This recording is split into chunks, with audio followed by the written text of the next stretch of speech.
നമസ്കാരം. കേരളത്തിൽ നിന്ന് കഴിഞ്ഞ സെപ്റ്റംബർ 29 അറസ്റ്റിലായ ഒരു ഇസ്ലാമിക ഭീകരൻ, മലപ്പുറത്ത് നിന്നാണ് അറസ്റ്റിലായത്, UP സ്വദേശിയാണ്.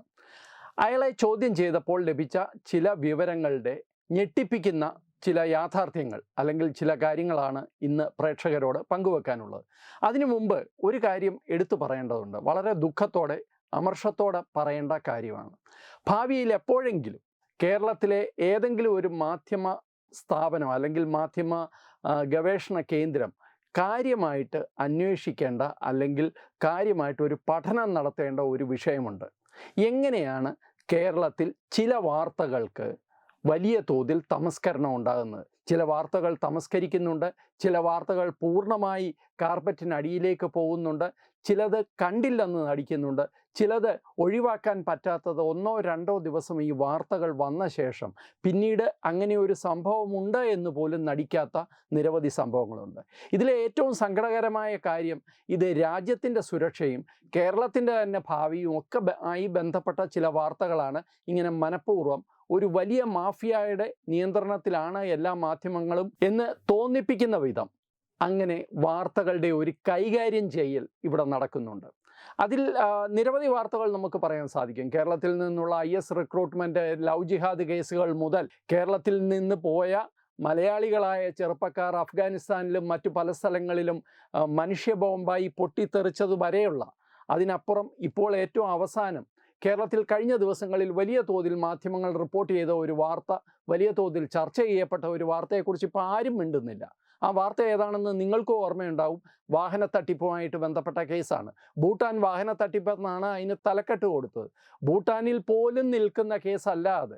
ഭൂട്ടാനിലെ ആർമി അല്ല ആ വാഹനങ്ങൾ ഉപയോഗിച്ചതെന്ന് ഭൂട്ടാൻ സർക്കാർ തന്നെ പറയുമ്പോൾ ഈ വാഹനങ്ങൾ എവിടെ നിന്ന് വന്നു, ഇതിൻ്റെ പണമിടപാടുകൾ എവിടെ നിന്നാണ്, ഇന്ത്യയിൽ കൊണ്ടുവന്ന് ഈ വാഹനങ്ങൾ എങ്ങനെ തെറ്റായ രേഖകൾ ഉപയോഗിച്ച് ഇവിടെ രജിസ്റ്റർ ചെയ്തോ അതുപോലെ തന്നെ ഈ വാഹനങ്ങൾ ആദ്യത്തെ ഘട്ടത്തിൽ ഭൂട്ടാനിൽ കൊണ്ടുവന്ന് ഭൂട്ടാനിലെ തെറ്റായ രേഖകൾ ഉപയോഗിച്ച്, അതായത് കള്ളരേഖകൾ ഉണ്ടാക്കിയാണ് ഭൂട്ടാനിൽ നിന്ന് ഭാരതത്തിലേക്ക് കടത്തിയിട്ടുള്ളത് എന്നാണ് ഇപ്പോൾ പറയുന്നത്. ഒരൊറ്റ മാധ്യമം പോലും ഇതിനെക്കുറിച്ച് ഒരു വാക്കോ ഒരു വാർത്തയോ ഇപ്പോൾ കൊടുക്കുന്നില്ല. ദിവസങ്ങളായി. പക്ഷേ അന്വേഷണം ശക്തമായി നടക്കുന്നുണ്ട്.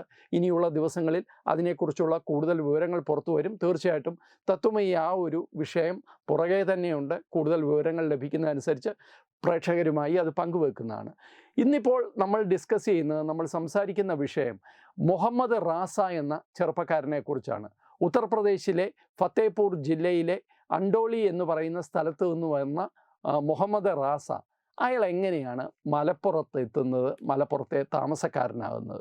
കഴിഞ്ഞ സെപ്റ്റംബർ 29 UP ഗവൺമെൻറ്റിൻ്റെ ATS, ആൻറ്റി ടെററിസ്റ്റ് സ്ക്വാഡാണ് മലപ്പുറത്ത് വന്ന് ഈ മുഹമ്മദ് റാസയെ പൊക്കുന്നത്. മുഹമ്മദ് റാസയെക്കുറിച്ച് മലപ്പുറത്ത് ഉള്ള പോലീസിനും ഇവിടുത്തെ അധികാരികൾക്കും UP പോലീസിൻ്റെ ATS നൽകിയ വിവരമനുസരിച്ച് ഇയാൾ ഒരു മുജാഹിദീൻ ആർമി എന്ന് പറയുന്ന ഒരു സംഘടന ഉണ്ടാക്കിയിട്ടുണ്ട് എന്നും ഈ സംഘടനയുടെ പണപ്പിരിവും അതേപോലെ ഈ സംഘടനയിലേക്ക് ആൾക്കാരെ സോഷ്യൽ മീഡിയ വഴി റിക്രൂട്ട് ചെയ്യുകയൊക്കെയാണ് ഇയാൾ ചെയ്തുകൊണ്ടിരുന്നത് എന്നാണ്. പക്ഷേ അന്ന് ആ ഒരു ദിവസത്തെ വാർത്തയ്ക്ക് ശേഷം മുഹമ്മദ് റാസ എല്ലാവരുടെയും കണ്ണിൽ നിന്ന് മായുന്ന കാഴ്ചയാണ് നമ്മൾ കണ്ടത്. ദേശീയ മാധ്യമങ്ങൾ പോലും റിപ്പോർട്ട് ചെയ്ത വാർത്തയാണ്. കേരളത്തിൽ ഒരൊറ്റ മാധ്യമം പോലും പിന്നീട് രണ്ടാമതൊന്ന് റിപ്പോർട്ട് ചെയ്തതായിട്ട് ഞാൻ കണ്ടില്ല. കണ്ടിട്ടുണ്ടെങ്കിൽ ചൂണ്ടിക്കാണിക്കുക. എന്തായാലും മുഹമ്മദ് റാസയെ ഇവിടെ നിന്ന് പൊക്കിക്കൊണ്ട് പോയ UP പോലീസ് കഴിഞ്ഞ 3-4 ദിവസങ്ങളായി വെറുതെ ഇരിക്കുകയല്ല. അവർ നിരന്തരം ഇയാളെ ചോദ്യം ചെയ്യുകയാണ്. ഞെട്ടിപ്പിക്കുന്ന, അല്ലെങ്കിൽ നമ്മൾക്ക് ഒരു തരത്തിലും ചിന്തിക്കാൻ പോലും പറ്റാത്ത തരത്തിലുള്ള കാര്യങ്ങളാണ് മുഹമ്മദ് റാസയിൽ നിന്നും. അയാളോടൊപ്പം 4 കൂട്ടാളികളെ കൂടെ പിടിച്ചിട്ടുണ്ട്. അക്മൽ റാസ, സഫീൽ സൽമാനി, മുഹമ്മദ് തോഫീഖ്, ഖസൂർ അലി, ഇങ്ങനെ 4 പേരെ കൂടെ പിടിച്ചിട്ടുണ്ട്. ഈ 4 പേരെ കേരളത്തിൽ നിന്നല്ല പിടിച്ചിട്ടുള്ളത്, ഇന്ത്യയുടെ വിവിധ ഭാഗങ്ങളിൽ നിന്നാണ്. ഇവരെല്ലാം ഈ മുജാഹിദീൻ ആർമി എന്ന് പറയുന്ന സംഘടനയുടെ അംഗങ്ങളാണ്. ഇവരെല്ലാം റിക്രൂട്ട്മെൻറ്റും പണപ്പിരിവും നടത്തിക്കൊണ്ടിരിക്കുന്ന ആൾക്കാരാണ്.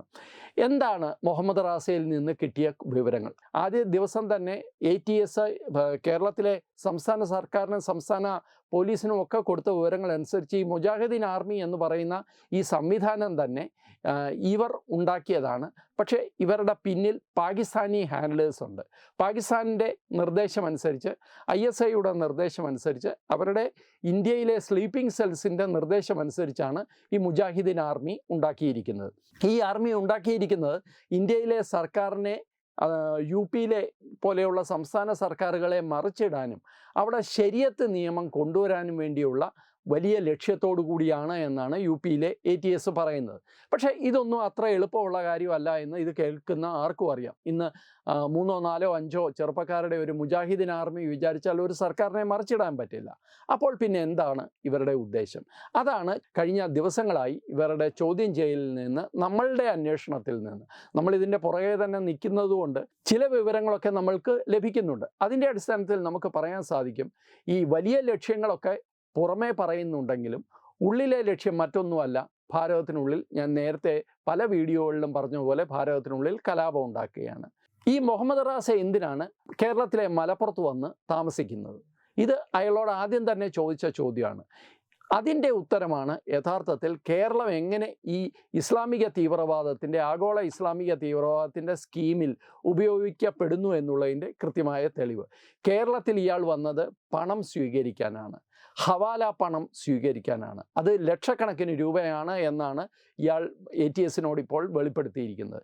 ഇയാൾക്ക് വിദേശത്ത് നിന്ന് ഹവാല വഴി ഈ പണം സ്വീകരിക്കാനും ആ പണം ഇവിടെ നിന്ന് കൊണ്ടുപോകാനും, ഒരുപക്ഷെ അയാൾ ഇവിടെ നിന്ന് വിവിധ അക്കൗണ്ടുകളിലേക്ക് അത് അയക്കുകയായിരിക്കാം ചെയ്തത്, അല്ലെങ്കിൽ ക്യാഷായിട്ട് കൊണ്ടുപോകാനാണോ അത് നമുക്കറിയില്ല.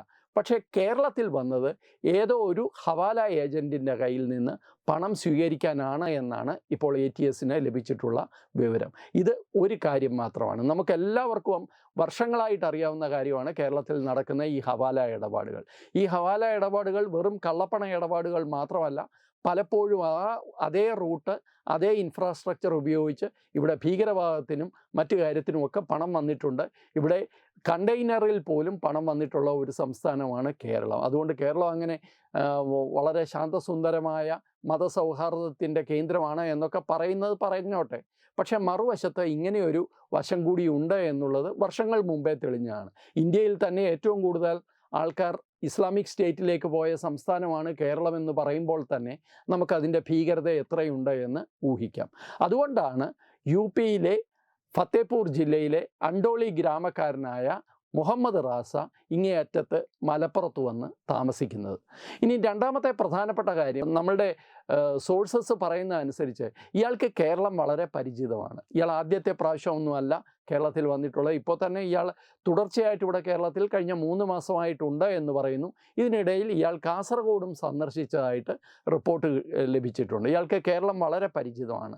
അപ്പോൾ ഇയാൾ ഏതൊക്കെ ഹവാല ഏജൻറ്റുമാരുമായിട്ടാണ് ബന്ധപ്പെട്ടത്, ആരൊക്കെയായിട്ടാണ് ബന്ധപ്പെട്ടത്, ഇയാളുടെ സോഷ്യൽ മീഡിയ അക്കൗണ്ടുകളൊക്കെ ഇപ്പോൾ കാണാനില്ല, ഹൈഡ് ചെയ്യപ്പെട്ടിരിക്കുകയാണ്. ആ സോഷ്യൽ മീഡിയ അക്കൗണ്ടുകൾ വഴി ഇയാൾ ബന്ധപ്പെട്ടവരുടെ ഡീറ്റെയിൽസ് എടുക്കാനാണ് ഇപ്പോൾ ATS ശ്രമിച്ചുകൊണ്ടിരിക്കുന്നത്. ഈ വലിയ റിക്രൂട്ട്മെൻറ്റ് പദ്ധതി ഇവർ നോക്കിയത് മുഴുവൻ സോഷ്യൽ മീഡിയ വഴിയാണ്. അതോടൊപ്പം കേരളത്തിൽ വന്ന് ഈ താമസിച്ചുകൊണ്ട് ഇവിടെ നിന്നുകൊണ്ട് ഇയാൾ ചെയ്യാൻ ഉദ്ദേശിച്ചത് ഈ പണമിടപാടും ഒപ്പം റിക്രൂട്ട്മെൻറ്റും ആയിരിക്കണം എന്നുള്ളതാണ് ഇപ്പോൾ ATS മനസ്സിലാക്കിയിരിക്കുന്ന വളരെ പ്രധാനപ്പെട്ട ഒരു കാര്യം. ഇനി രണ്ടാമത്തെ പ്രധാനപ്പെട്ട കാര്യം, ഇയാളുടെ ഈ ഹവാല റാക്കറ്റിൻ്റെ ബന്ധങ്ങളാണ്, അന്താരാഷ്ട്ര ബന്ധങ്ങളാണ്. അതിനെ സംബന്ധിച്ച് വളരെ പ്രാഥമികമായ വിവരങ്ങൾ മാത്രമാണ് നമ്മളുടെ കയ്യിലുള്ളത്. ഒരുപക്ഷെ കൂടുതൽ ATSന് ലഭിച്ചിട്ടുണ്ടാവാം. പക്ഷേ അതിൽ തുർക്കി കണക്ഷൻ വളരെ കൃത്യമായിട്ട് പുറത്തു വന്നു എന്നാണ് പറയുന്നത്. തുർക്കിയുമായിട്ടാണ് ഈ ബന്ധങ്ങളെന്ന് പറയുന്നു. നമ്മൾ പൊതുവേ ചിന്തിക്കുക ഇത് UAE ഒക്കെയാണ്, അല്ലെങ്കിൽ ഈ ഹവാല റാക്കറ്റ് എന്നൊക്കെ പറയുമ്പോൾ. പക്ഷേ ഇത് തുർക്കി കണക്ഷനാണ്. തുർക്കിയുമായിട്ടുള്ള ബന്ധം ഒന്നുകൂടി ഉറപ്പിച്ചു കഴിഞ്ഞാൽ തീർച്ചയായിട്ടും ഒരു കാര്യം വ്യക്തമാകും, ഇത് ഇസ്ലാമിക ഭീകരവാദവുമായിട്ട് എങ്ങനെ ഇതിനെ ബന്ധപ്പെടുത്താമെന്നുള്ളത്. കാരണം തുർക്കിയിൽ നിന്ന് വരുന്ന പണം അങ്ങനെയുള്ള പണമാണ്, അതിനായിട്ടുള്ള പണമാണ്.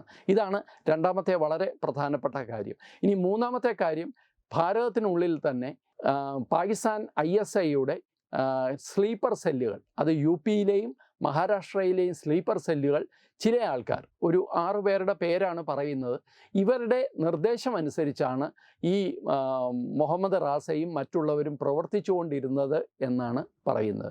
ഇനി ഇതിലെ ഏറ്റവും ഞെട്ടിപ്പിക്കുന്ന ഒരു കാര്യം, ഈ സംഘടനയുടെ പ്രവർത്തനവും അവരുടെ ലക്ഷ്യവുമായി ബന്ധപ്പെട്ട ഏറ്റവും ഞെട്ടിപ്പിക്കുന്ന ഒരു കാര്യം കൂടിയുണ്ട്.